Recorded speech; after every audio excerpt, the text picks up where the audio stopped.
What's up, guys? Welcome back to the Magic Minds YouTube channel. I'm your co-host Caleb, and today we're going to be talking about white in Commander. So without further ado, let's get into it.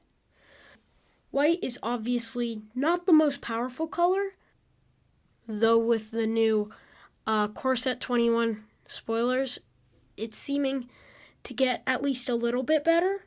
So let's start off with talking about some of the best white staples. So first off, probably the best white card in Commander is Swords to Plowshares. So Swords is 1 white for an instant. Exile target creature, its controller gains life equal to its power. So 1 mana, removal, and white is, the only thing white is really good at is removal. Creature removal to be more specific. So, for example, another card is Path to Exile. 1 white, exile target creature. Its controller may search his or her library for a basic land card, put that card onto the battlefield tapped, then shuffle their library. So I think Swords to Plowshares is a bit better because I don't really care if my opponent gets 5 life, but Path to Exile is still great. Now on to one of the best white cards in Commander aside from these two. You could argue that it's better, and that is Smothering Tide. It is 3 and a white for an enchantment. Whenever an opponent draws a card, that player may pay 2. If the player doesn't, you create a colorless treasure artifact token.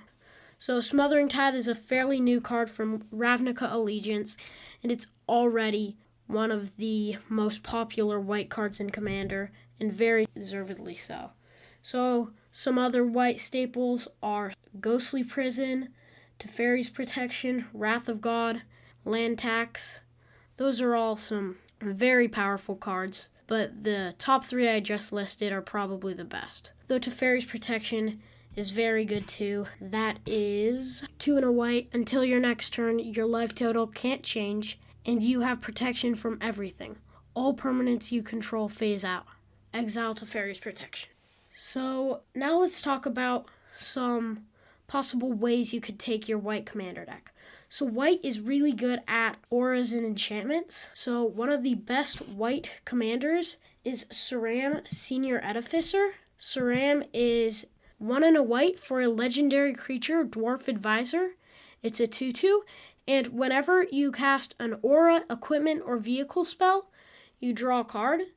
So some cards you might be wanting for this deck would be like All That Glitters, Beneath the Capuchin Paragon, Sigarda's Aid, Kemba Ka Regnant. You're really going to be wanting to play a ton of auras and equipments, and vehicles too, and then just gaining value off of Saram and drawing a bunch of cards. So white, as a color, it needs more ramp and more card draw. Its card draw is less of a problem, though it could use more than its ramp. Its ramp, there is literally nothing. So yeah, as far as colors in Commander go, I'd say white is dead last. Ranking it, it would probably be number 5 in my eyes. So make sure to stay tuned for the rest of this series, and as always, keep magic on your minds.